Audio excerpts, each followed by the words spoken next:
Bismillahirrahmanirrahim. Assalamualaikum warahmatullahi wabarakatuh. Sebelumnya saya ucapkan terima kasih atas rawuhnya ibu-ibu dalam acara diseminasi budaya positif sebagai tugas saya sebagai calon guru penggerak angkatan 7. Perkenalkan, nama saya Bu Ika Rahmawati. Saya mungkin mengusungnya agak berbeda karena saya juga masih guru baru di sini, sehingga nanti yang saya ceritakan mungkin banyak yang ada di sekolah lama.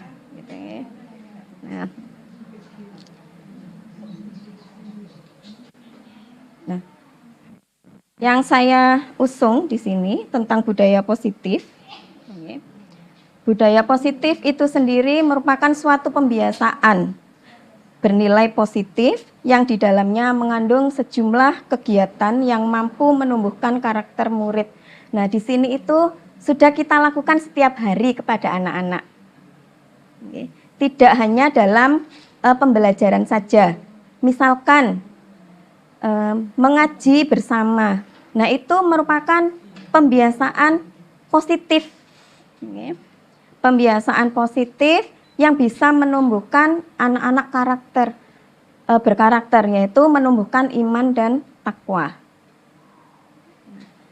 Kemudian berdoa sebelum dan sesudah pembelajaran, itu juga sama. Itu merupakan budaya positif.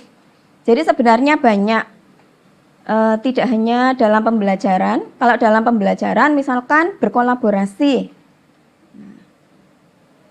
kemudian anak-anak bergotong royong, membersihkan kelas, jadi melaksanakan piket setiap hari, sehingga kelas itu menjadi nyaman dan bersih, sehingga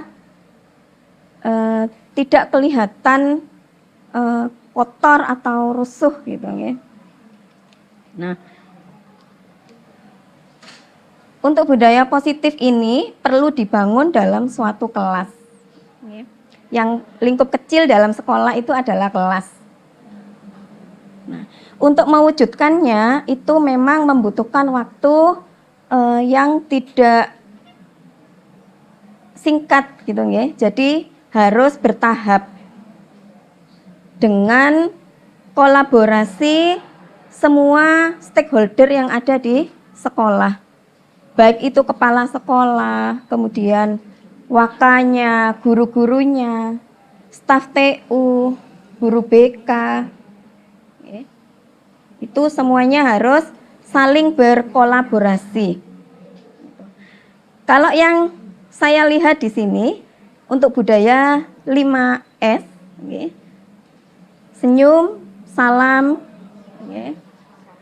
sapa, kemudian sopan dan santun, itu yang saya rasakan selama beberapa minggu ini.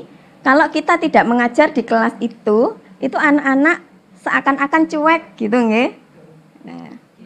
Nah, itu memang yang perlu kita gali lagi, bahwa saya sudah menekankan ke anak-anak yang saya ajar itu, bahwa kita itu semua di sini warga sekolah SMK Negeri 1 Lumajang. Jadi siapapun itu yang kita bertemu berpapasan itu harus setidaknya senyum atau menyapa atau salam. Nah, itu yang saya anjurkan awal-awal di anak-anak. Kemudian untuk eksplorasi konsep budaya positif, di sini ada disiplin positif dan nilai kebijakan universal, kemudian teori motivasi, hukuman, penghargaan dan restitusi, kemudian keyakinan kelas, kebutuhan dasar manusia, 5 posisi kontrol dan segitiga restitusi. Sebelum kita masuk ke dalam disiplin positif, di sini ada perubahan paradigma. Jadi teori kontrol yang selama ini kita lakukan sebagai guru, itu salah satunya merupakan pemaksaan. Untuk mendisiplinkan anak-anak itu kita biasanya selalu memaksa dan memaksa. Memaksa untuk mengerjakan tugas. Karena dalam pikiran kita dengan cara memaksa, itu setidaknya anak-anak bisa menyelesaikan tugasnya dengan tepat waktu. Kita melakukan hukuman kalau mereka tidak mengerjakan. Nah, padahal setelah saya mempelajari ini dengan Bu Eri, itu ternyata apa yang saya lakukan itu memang salah besar gitu, ya. Ternyata menghukum anak itu tidak diperbolehkan.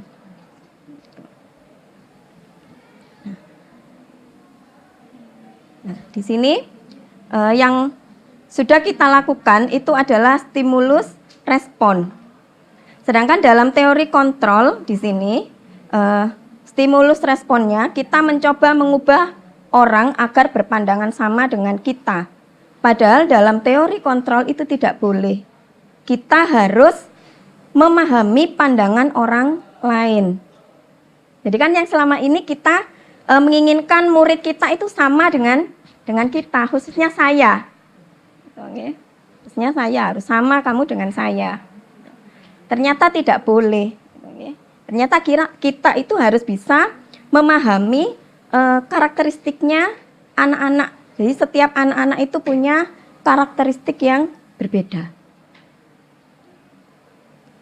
Memang di semua sekolah yang dialami itu kan hampir sama, ya.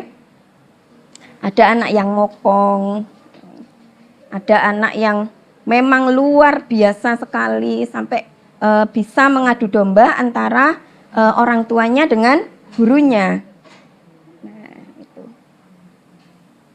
Sampai saya memang pernah seperti itu. Saya tidak menampar, padahal saya tidak menampar atau memukul. Anak izin pada waktu jam piket saya di gerbang minta izin. Saya suruh meminta surat dulu, surat ke guru BK-nya. Ternyata tidak mau, sepedanya digas hampir menabrak guru lain gitu. Akhirnya saya pegangi setirnya itu. Saya cuma begini saja. Tapi ternyata diadukan ke orang tuanya, itu saya menampar di depan siswa dan di depan guru banyak. Gitu, ya. Sampai saya didatangi orang tuanya. Gitu. Akhirnya saya duduk bersama, memanggil saksi, ya. Kemudian terutama teman yang diajak itu, yang dibonceng. Nah, ternyata temannya ini diancam, awakmu kudu ngomongnya seperti ini, gitu. Jadi seolah-olah memang yang dikatakan dia itu benar, gitu, ya. Ternyata setelah dipanggil, takut sudah anaknya. Saya takut Bu, nanti saya akan dipukul sama teman saya. Akhirnya kita ke BK, kumpul bareng dengan orang tua, dengan anaknya. Akhirnya dia malu sendiri. Nah, itu memang keunikan anak-anak itu ada di situ. Kadang kurangnya perhatian dari orang tua, di sekolah kena marah. Nah, itu yang mungkin membuat mereka itu ingin perhatian di sekolah, jadi caper gitu, ya. Saya lanjutkan lagi di sini. Ini saya lanjutkan saja. Nah, untuk disiplin positif di sini itu ada 4 bagian yang harus kita pahami. Di sini bahwa kita itu tidak bisa mengontrol orang lain, gitu ya. Jadi kita hanya bisa mengontrol diri kita sendiri, terutama emosi kita. Gitu ya. Kalau emosi kita sudah terkontrol, Ya, otomatis kita mau marah ke anak itu kadang pikir-pikir gitu ya. Mikir-mikir, takut menyakiti hati anak. Karena kalau menghukum anak itu kan tidak hanya fisik saja, ya. Kita njewet atau nampar. Ya. Perkataan kita itu pun juga bisa menghukum mereka yang malah lebih menyakitkan, yang tidak bisa dilupakan oleh anak-anak. Jadi anak-anak sampai sampai berkeluarga pun itu masih ingat dengan kita, dengan perkataan yang kita omongkan. Kita saja kan juga seperti itu, nggih. Nah, saya dulu tidak punya cita-cita menjadi guru, nggih. Ini pengalaman saya. Saya lihat guru matematika saya itu tidak pernah menerangkan, hanya dikasih tugas. Dalam hati kecil saya kalau menjadi guru, saya akan benar-benar menjelaskan secara detail. Nah, itu ternyata ucapan saya itu didengar oleh Allah, ya, sehingga saya menjadi guru. Padahal tidak ada cita-cita untuk menjadi guru. Nah, mungkin itu pengalaman saya. Ucapan adalah doa, itu memang benar. Kemudian di sini semua perilaku memiliki tujuan. Nah, sama dengan anak-anak nakal itu juga dia punya tujuan, ingin diperhatikan. Jadi anak nakal itu bukan faktor dari anaknya saja. Mungkin salah satunya adalah kita yang membuat mereka nakal. Terutama pada saat pembelajaran kita sering tidak masuk ke kelas. Nah, itulah salah satunya kenapa kita juga mempengaruhi mereka menjadi nakal. Itu salah satunya. Kemudian model berpikir menang-menang.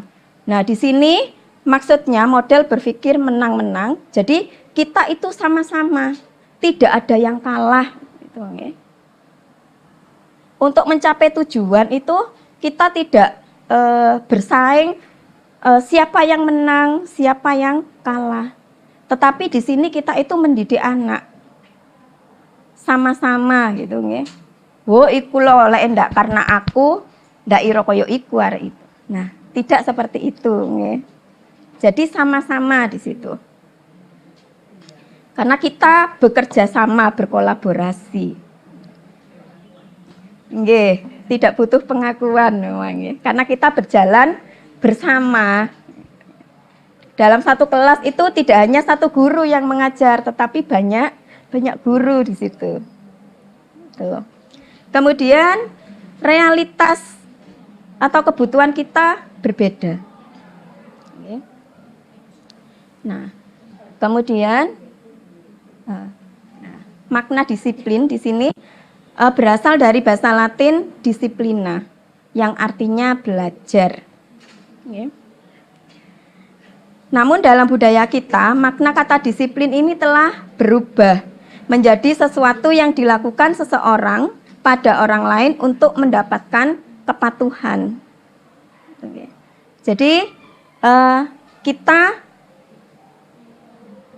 mengharapkan anak-anak itu patuh kepada kita. Padahal intinya di sini menurut Ki Hajar Dewantara bahwa disiplin diri memiliki motivasi internal, jadi kesadaran dari dalam hatinya. Jadi bukan untuk dipaksa.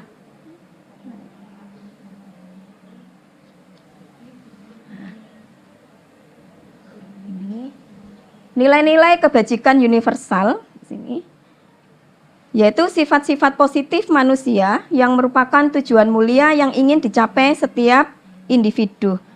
Nah, nilai-nilai kebajikan ini itu kalau dalam bangsa Indonesia itu kita kenal dengan profil pelajar Pancasila. Nah, profil pelajar Pancasila ini sudah masuk dalam mata pelajaran dalam kurikulum Merdeka.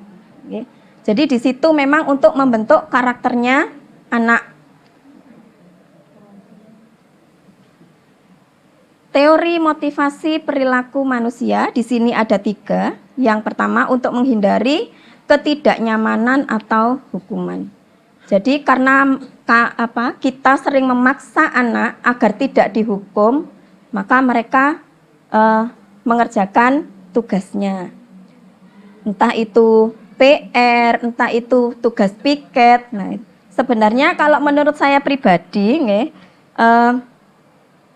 hukuman itu memang atau kedisiplinan itu memang perlu, walaupun memang sifatnya harus dipaksa dan memaksa.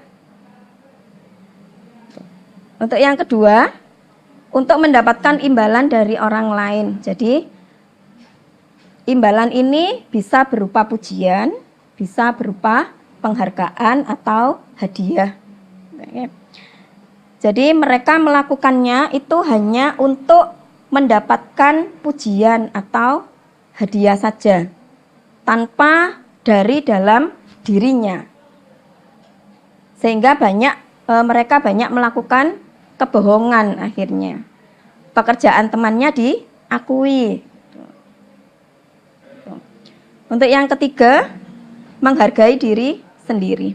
Nah, inilah motivasi yang berasal dari kesadaran. Jadi dia sudah memiliki tujuan. Kalau saya melakukan ini, saya akan menjadi orang yang seperti ini. Jadi biasanya berkaca kepada gurunya atau orang lain. Makanya kan kita sebelum kita itu ngejas anak itu nakal atau kita menyuruh anak, itu setidaknya kita menjadi teladan dahulu. Tidak terlambat. Kalau dicari itu ada. Oh, guru iki sering ndak masuk, mesti wes kate ngumpulno tugas, ndak pernah ada. Nah, itu biasanya seperti itu, nggih. Dititeni, nggih. Nah, ini untuk hukuman dan konsekuensi. Nah, perbedaan antara hukuman dan konsekuensi di sini. Kalau hukuman itu sesuatu yang menyakitkan. Kalau konsekuensi suatu yang harus terjadi. Jadi kalau hukuman itu kan secara tiba-tiba. Misalkan anak ke kamar mandi tidak lama, tidak kembali. Akhirnya kita ngejas di situ. Kamu ini sudah ndak bisa, keluyuran tok. Akhirnya ceket di hatinya anak kan seperti itu. Ya. Kalau konsekuensi itu sudah dibicarakan dahulu. Kamu ke kamar mandi harus berapa menit. Kalau tidak kembali, apa hukumannya? Nah, itu konsekuensinya. Jadi dibicarakan dulu kesepakatan kelas atau kesepakatan guru mata pelajaran yang nantinya bisa digunakan sebagai keyakinan kelas. Jadi kemudian yang kedua di sini membuat anak sakit hati. Nah, itu tadi nggih. Karena kita kadang bicara kita terlalu kasar ke anak. Oh, niki wis ndak iso apa-apa. Rame ae. Itu nggih.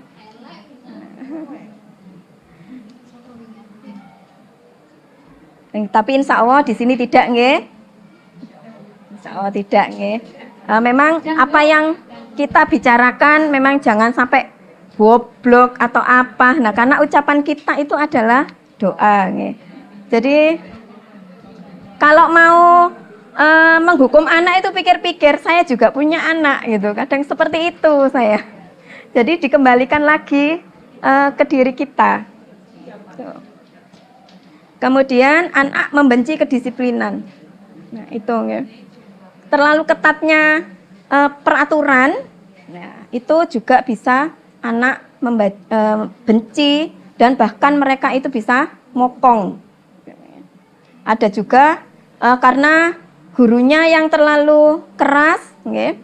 Kadang rambut sudah diperingatkan sampai 3 kali tidak dipotong untuk anak laki-laki, akhirnya gurunya yang motong sendiri petal-petal, ngambul, tidak mau sekolah.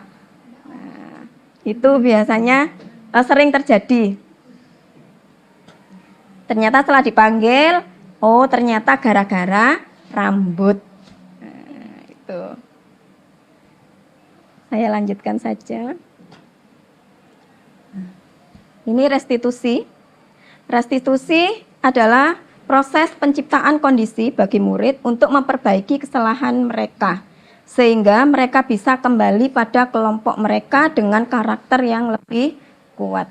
Jadi anak-anak di sini permasalahan itu diselesaikan dengan baik-baik sesuai dengan keyakinan yang sudah dibuat di dalam kelas atau kesepakatan guru mengajar.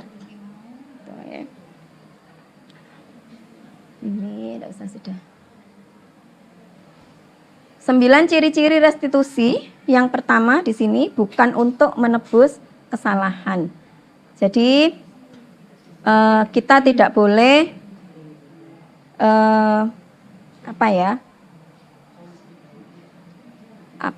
menebus itu dengan hukuman misalkan, itu tidak boleh.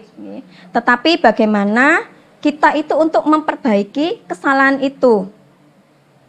Kemudian memperbaiki hubungan, tawaran bukan paksaan. Nah, ini jadi ditawarkan dulu. Bagaimana solusinya? Kita berpendapat seperti ini. Kalau bisa diterima monggo, kalau tidak kita tidak boleh memaksakan kehendak kita sendiri. Kemudian restitusi menuntun untuk melihat ke dalam diri. Jadi kita berkaca pada diri kita sendiri. Kemudian restitusi mencari kebutuhan dasar yang mendasari tindakan. Di sini nanti kebutuhan dasar manusia ada 5 yang akan saya jelaskan. Kemudian restitusi diri adalah cara yang paling baik. Restitusi fokus pada karakter bukan tindakan. Restitusi fokus pada solusi, jadi pada penyelesaiannya. Restitusi mengembalikan murid yang berbuat salah pada kelompoknya. Jadi walaupun anak itu salah, sudah berbuat salah, kita tidak boleh ngejudge kamu ini memang nakal, lebih baik kamu keluar dari sekolah ini, cari sekolah lain. Nah itu sebenarnya tidak boleh. Nah itu terlalu kadang kan ada guru yang pendiam tapi ternyata omongannya itu nyelkit banget itu. Itu. Jadi setidaknya kita memang watak itu tidak bisa dirubah, watak seseorang tidak bisa dirubah. Setidaknya kita itu memperbaiki, menuntun mereka untuk menjadi yang lebih baik lagi. Itu. Nah, ini keyakinan kelas. Nah, jadi ayo Bapak Ibu wali kelas, Ibu-ibu wali kelas, ayo kita sama-sama membuat keyakinan kelas, gitu, agar anak-anaknya itu bisa terkondisi dengan konsekuensi apa yang jika mereka melanggar, itu biar anak-anak yang menentukan. Jadi kita itu hanya mengawal saja. Untuk di sini saya membuat pinjam kelas 12 alfa, membuat keyakinan kelas. Karena di sini kan saya bukan wali kelas, jadi saya pinjam 12 alfa.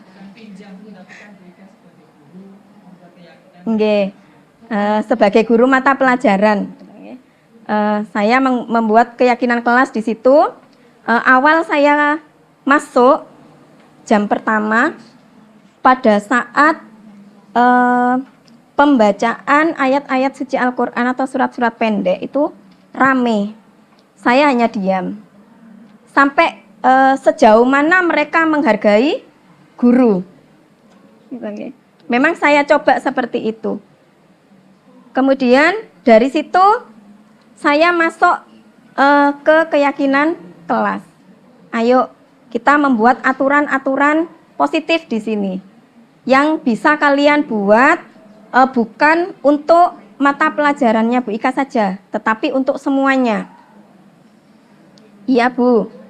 Akhirnya saya buat di situ. Pada saat saya beberapa hari masuk lagi, ternyata anak-anak sudah, walaupun saya terlambat beberapa menit masuk karena jalan dari ruang guru ke belakang ke kelas itu agak lumayan. Ternyata anak-anak sudah ikut mengaji. Oh, alhamdulillah, berarti sudah ada perubahan. Nah, jadi di sini pembentukan keyakinan kelas atau keyakinan sekolah.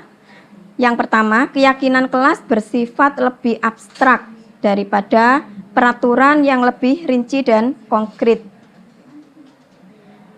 Keyakinan kelas berupa pernyataan-pernyataan universal. Jadi di sini tentang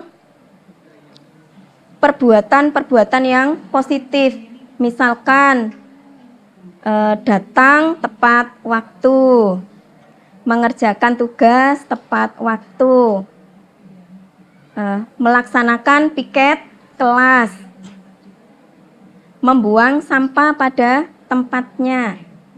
Hal-hal semacam itu sebenarnya memang remeh ya, tapi kalau memang kita lakukan itu benar-benar menjadi sesuatu hal yang bisa membuat kelas anak-anak itu menjadi nyaman,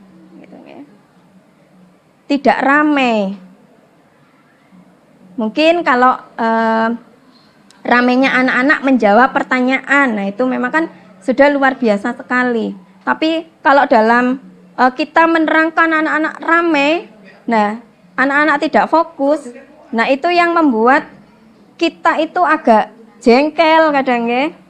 Makanya dengan membuat keyakinan-keyakinan kelas ini atau kesepakatan-kesepakatan yang dibuat, dari situ anak-anak punya kesadaran tersendiri tanpa harus dipaksa.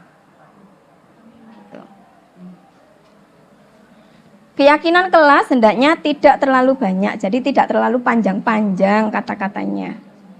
Yang penting itu fokus pada apa yang ingin dilaksanakan. Kemudian keyakinan kelas sebaiknya sesuatu yang dapat diterapkan di lingkungan tersebut. Itu tadi melaksanakan piket, menerapkan budaya 5S. Nah, seperti itu. Semua warga kelas hendaknya ikut berkontribusi dalam pembuatan keyakinan kelas. Jadi semua anak-anak itu bebas menginspirasikan pendapatnya.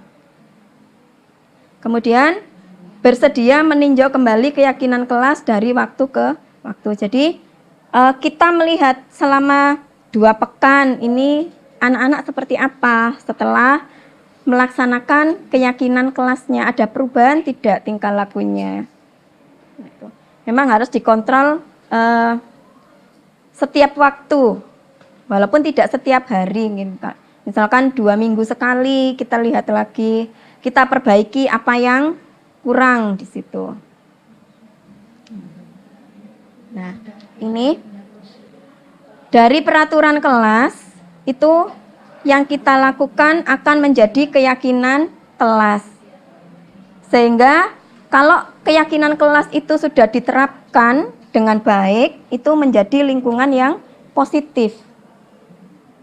Dari situlah terwujud budaya positif. Nah, ini kebutuhan dasar manusia ada 5.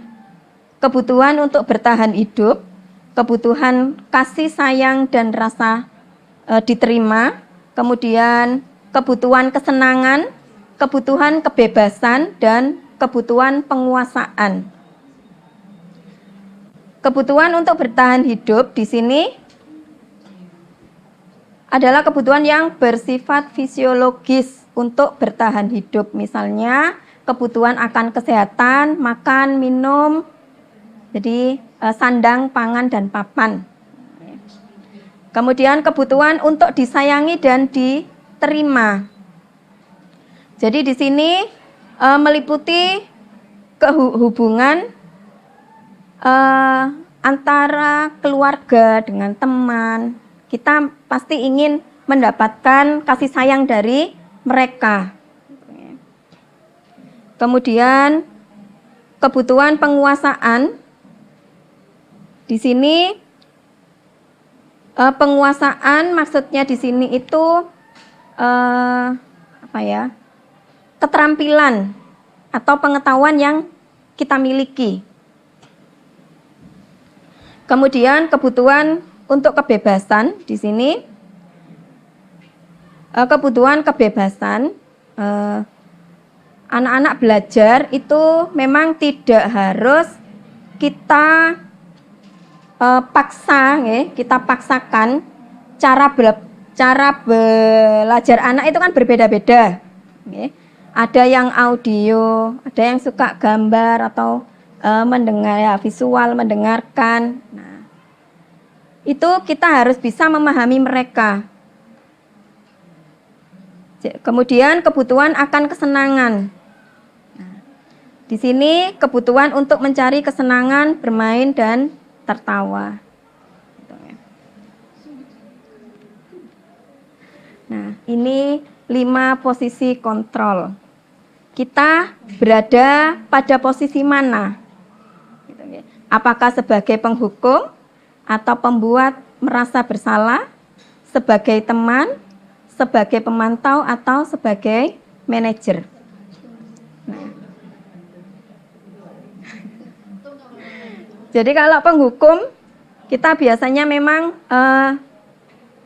kalau saya itu memang ya penghukum, ya menjadi teman, gitu nggih. Semuanya tergantung pada kondisinya. Tetapi setelah mempelajari materi ini, saya sudah berusaha untuk tidak jadi penghukum lagi. Gitu, sudah tidak, bukan menghukum lagi sekarang. Tetapi kadang masih pembuat rasa bersalah.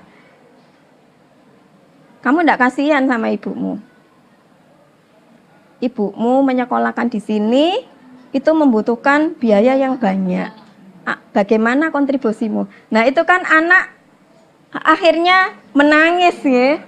Kalau sudah diingatkan ke orang tuanya, itu merasa bersalah. Gitu nggih. Nggih. Memang tidak menutup kemungkinan juga dari orang tuanya memang. Kemudian sebagai teman. Sebagai teman kita mengobrol biasa. Okay. Jadi menganggap mereka itu teman kita. Tetapi dalam tanda kutip bukan seenaknya saja mereka seenaknya ke kita. Masih ada jaraknya. Kemudian sebagai pemantau, itu hanya kita awasi saja anak-anak. Bagaimana? Apakah tindakanmu sudah sesuai dengan peraturan? Peraturan apa yang sudah digunakan? Mungkin hanya seperti itu. Nah, kemudian kalau sebagai manajer, ini memang orang-orang yang biasanya swabar telaten banget. Jadi menyelesaikannya itu bisa meredam amarahnya anak-anak. Yang kita sebut dengan segitiga restitusi di sini.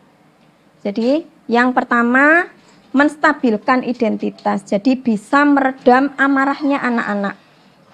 pada saat anak-anak marah, kalau kita ikut marah, otomatis anaknya akan menjadi-jadi.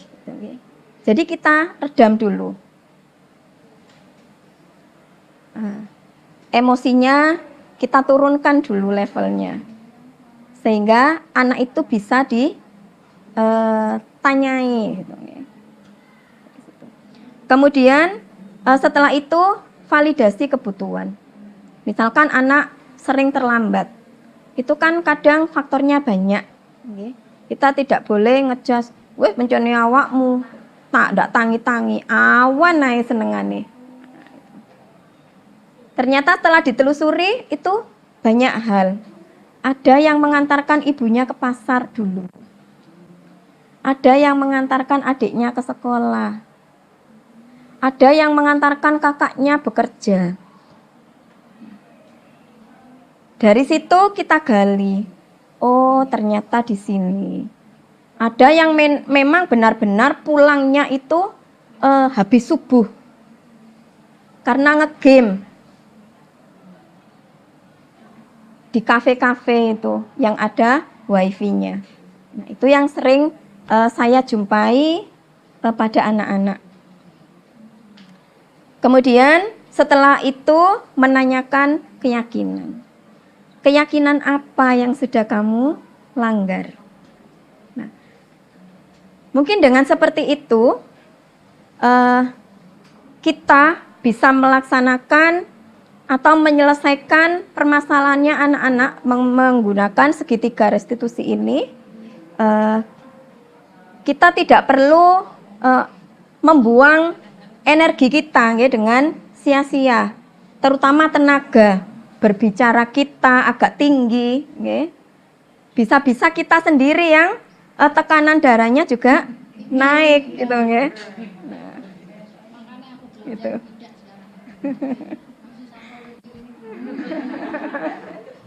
Jadi ayo kita bareng-bareng melaksanakan ini dengan baik, gitu, bekerja sama. Karena kalau saya dengan Bu Eri itu berjalan sendiri itu tidak bisa. Tetapi ayo kita semuanya bergandeng tangan. Gitu. Mungkin hanya ini yang bisa saya sampaikan. Mungkin ada yang mau di-sharingkan karena kita atau saya juga masih belajar. Monggo. Yang mau bertanya. Nggih, monggo Bu Mimin.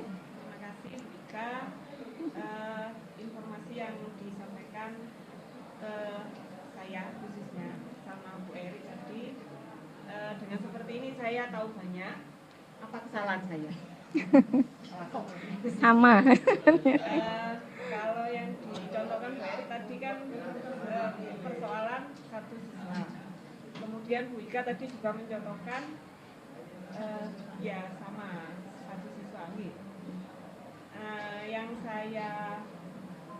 Yang saya rasakan ketika di kelas, karena saya bukan wali kelas, jadi saya menghadapi satu kelas itu sekitar 36 siswa. Ya, ketika saya mengajar, mungkin karena saya belum bisa menguasai kelas mungkin ya. Ketika saya mengajar, ada siswa yang saya ngomong, ada siswa yang dengan kemasukannya. Kemudian saya ingatkan 1, 2, 3 kali. Akhirnya kan saya gregetan nggih. Nah, ketika saya gregetan, saya menyampaikan, kamu sudah Bu Mimin ingatkan, tapi tetap saja ketika Bu Mimin bicara, kamu juga bicara. Bu Mimin yang keluar apa kamu yang keluar?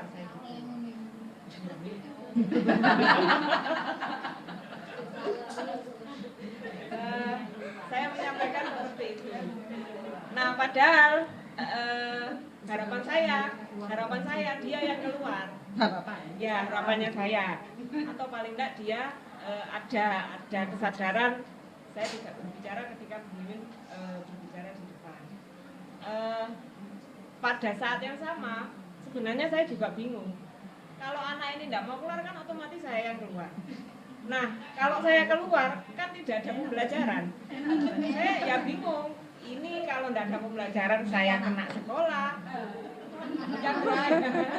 Kemudian anak-anaknya juga keleleran, tidak karu-karuan. Nah ini. Nanti wali kelasnya juga muring-muring. Nah ini akan menjadi suatu masalah baru. Nah dari sini mungkin saya diberi tahu di apa itu restitusinya itu seperti apa. Ya karena kan banyak siswa gitu di kelas. Sama nggih. Terima kasih Bu Mimin. Sebenarnya saya juga sama di sini. Apalagi saya masih baru nggih. Makanya kemarin itu saya membuat kesepakatan dulu dengan anak-anak. Jadi membuat kesepakatan dulu, kemudian konsekuensinya apa jika mereka melanggar. Biar mereka sendiri yang menentukan konsekuensinya. Kita hanya sebagai penghubungnya saja. Itu dalam mata pelajaran kita. Jadi memang kalau saya di Senduro, yang notabene anaknya laki-laki dari TKRO, yang luar biasa sekali, itu saya pasti membuat kesepakatan kelas. Tidak boleh makan di kelas, tidak boleh sampai terlambat. Nah itu akhirnya dengan seperti itu anak-anak pada saat pembelajaran saya itu selalu ada di dalam kelas. Sampai saya itu hujan deras, petir itu nggih, saya tetap datang membawa payung. Sampai dijuluki, waduh penjene wis guru anti badai. Nah, itu sampai Nah, dari situ juga nggih oh ya Allah, ternyata yang diharapkan anak-anak itu memang jam kosong nggih. Jam kosong itu. Ternyata jam kosong yang diminta anak-anak. Berarti pembelajaran kita selama ini membuat anak-anak tertekan, kan seperti itu nggih. Berarti tertekan dengan pembelajaran saya itu. Akhirnya sering saya buat permainan di situ. Sering saya buat permainan, saya ajak gurau. Lama-lama kalau saya terlambat, saya dijemput sama anak-anak. Oh, alhamdulillah ternyata sekarang saya menjadi dirindukan sama anak-anak TKR gitu. Nah, itu mungkin Bu Mimin. Jadi membuat kesepakatan dulu dengan anak-anak. Tanya Bu, kesepakatan itu di awal semester atau di awal pembelajaran jam itu, hari itu baiknya? Sebaiknya memang di awal semester. Jadi kita buat awal pembelajaran pada awal semester itu kita masuk awal. Untuk selanjutnya sudah tidak lagi karena kita sudah memiliki kesepakatan itu. Kalau bisa ditandatangani sama anak-anak, ditandatangani sama anak-anak. Sehingga kalau anak-anak menyangkal ini loh kamu sudah tanda tangan di sini. Seperti itu Bu Susi. Mungkin ada lagi?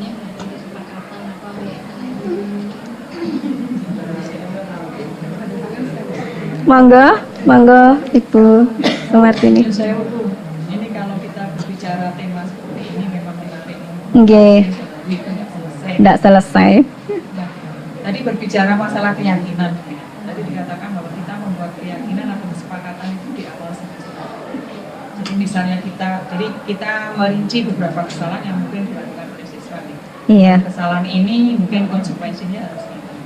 Nah, menurut saya ini sepengetahuan saya, setiap anak itu kan keyakinannya tidak sama, meskipun itu kesalahan yang sama. Jadi maksudnya kesalahan yang sama, anak membuat kesepakatan keyakinannya itu tidak sama. Kalau saya misalnya, kalau saya sebagai siswa dengan Bu Chandra, kalau saya terlambat saya maunya ngaji. Tapi kalau Bu Chandra beda, Bu Chandra terlambat pengennya Kayak mendoka. kan gitu ya. Nah, apakah untuk membuat keyakinan atau kesepakatan kelas ini disesuaikan dengan kondisi anak itu? Tapi kalau saya melihat judulnya itu kan kesepakatan kelas, Nggih. kan kelas bukan Nggih. untuk pribadinya kan. Nggih. Ini kira-kira gimana Bu? Apa kita tetap mengambil keyakinan terbanyak, apa tetap mengikuti dari individu-individu itu? Nggih. Yang namanya keyakinan kelas berarti kan sudah disepakati bersama Ibu. Jadi dimusyawarahkan.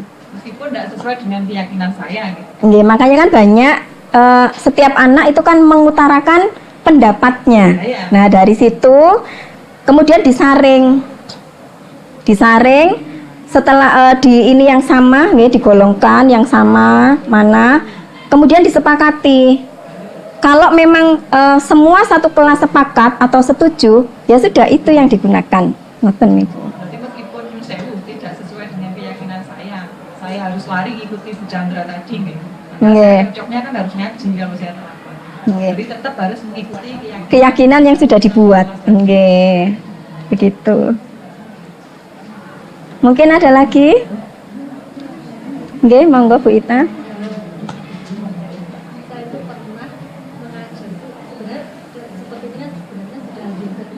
Nggih.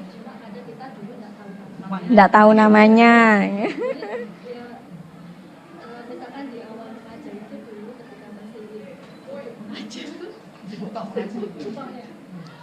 itu membuat kesepakatan kelas. Biasanya kita itu kan kenapa membuat kesepakatan kelas, karena biasanya berawal dari kejadian-kejadian Iya, di tahun-tahun sebelumnya. anak-anak ini pasti akan begini, seperti ini. Nggih. Sebelum itu terjadi, hanya kan kita bikin Oke. Jadi saya pernah melakukan itu. Ini pasti anak-anak nanti banyak yang nggak bawa kamus. Ini pasti anak-anak banyak yang nggak kerjakan PR. Ini pasti banyak anak-anak yang ngerjakan PR-nya 5 menit sebelum saya datang. Gitu kan ya? Nggih. Macam-macam. Akhirnya saya bikin kesepakatan dengan anak. Coba disepakati. Kira-kira kalau kalian tidak membawa kamus, membawa lo ya, bukan membeli, bukan membawa boleh pinjam, boleh ini, boleh pokoknya ketika di kelas Harus ada. kalau tidak membawa kalian mau apa gitu kan. Hanya disepakati set ada yang lari 3 kali, ada yang denda, ada yang ini, ada yang itu dan seterusnya.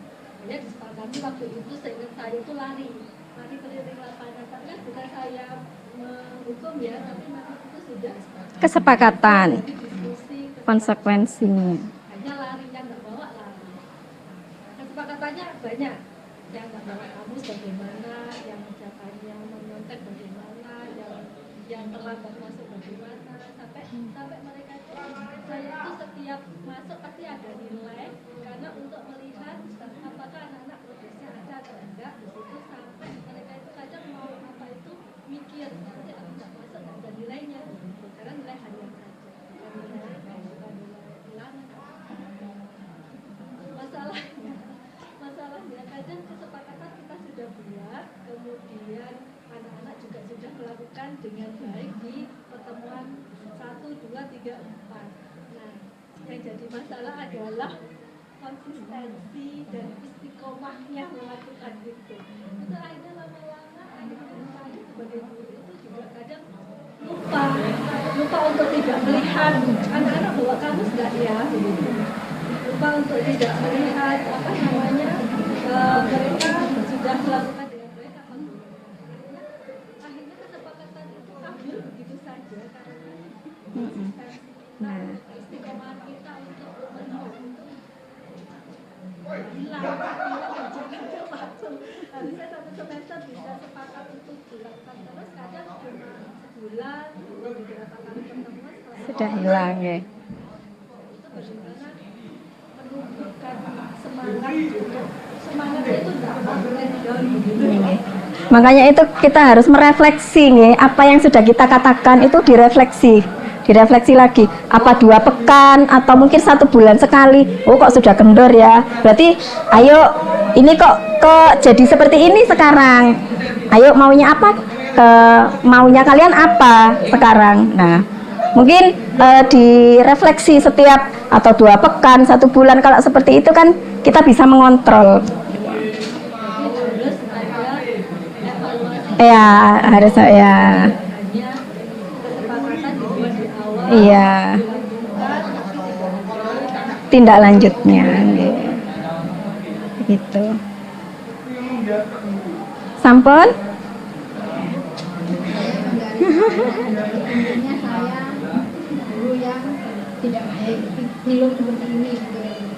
Bukan tidak baik, Bu. Belum baik. Ya ada waktu untuk Memperbaiki.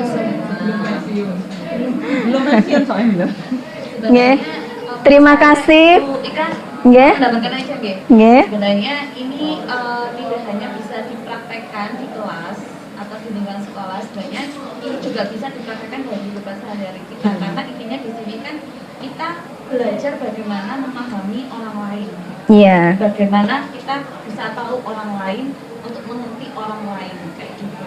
Jadi tidak semata kita harus menentukan ABC. Itu yang saya ambil sih sama Iya. selama saya mengikuti. Nggih. Nggih, memang kita kan bisa menerapkan di dalam keluarga kita. Iya. Nah, itu nggih. Jadi tidak hanya di sekolah, karena kita juga punya putra, nggih, punya putri. Nah, itu bagaimana cara kita membimbing putra-putri kita juga itu sebenarnya ya sama memang ya, penerapan apa yang di rumah ya di sekolah. Itu saya mengajarkan anak-anak saya juga seperti itu. Nggih, terima kasih. Terima kasih atas hadirnya Bapak Ibu. Ada bapaknya Pak Eko. Terima kasih, saya akhiri. Assalamualaikum warahmatullahi wabarakatuh.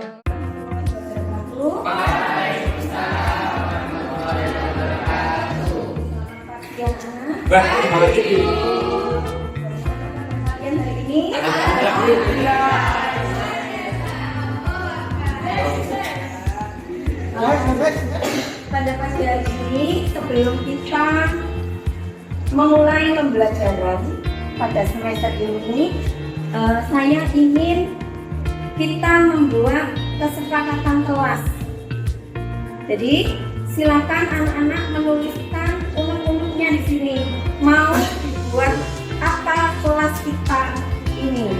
Impian kalian seperti apa? Ya. Jadi saya kasih waktu 1 menit, ya. Kemudian tuliskan di sini di sticky note ini, ditempelkan di papan tulis secara rapi, ya.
dari kesepakatan yang kalian buat.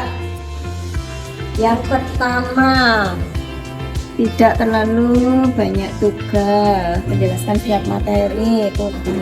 Bisa kita simpulkan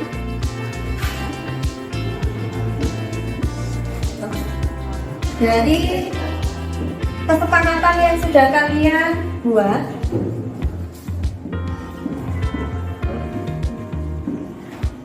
Yang nomor 1, di sini ada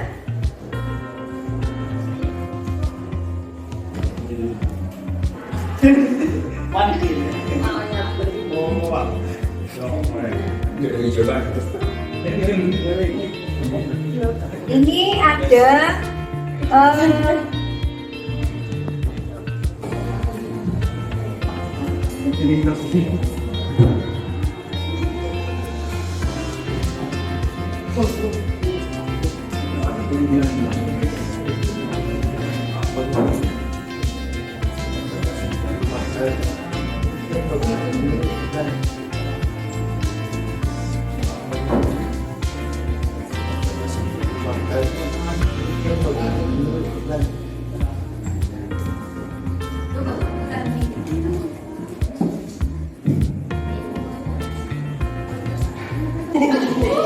ya. Nah, berarti yang bisa kita simpulkan dari sini berarti hadir tepat waktu.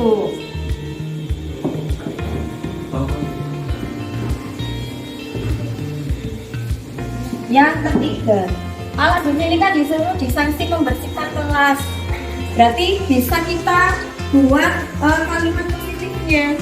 Apa kira-kira?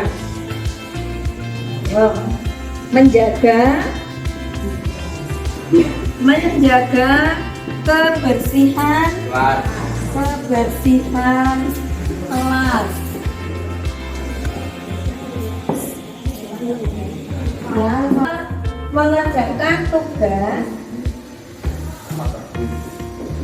Mengerjakan tugas tepat waktu.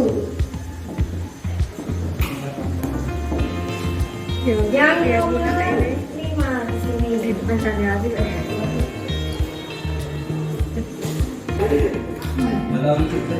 Nah, kita wajib interaksi terlebih dahulu. Berarti mematuhi peraturan sekolah.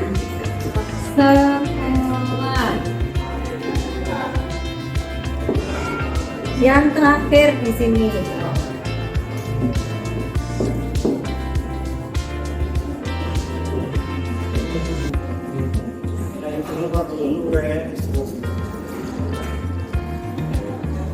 Ya, jadi menghormati guru dan jadi ini anak-anak keyakinan kelas yang kita buat dan akan ya.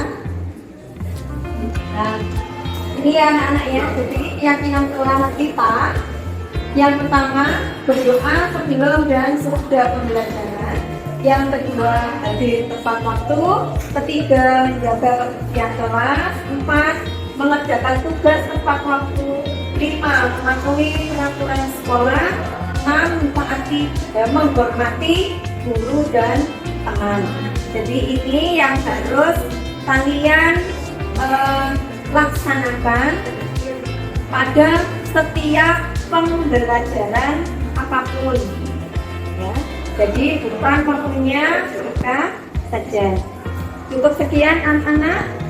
Saya akhiri. Assalamualaikum warahmatullahi wabarakatuh.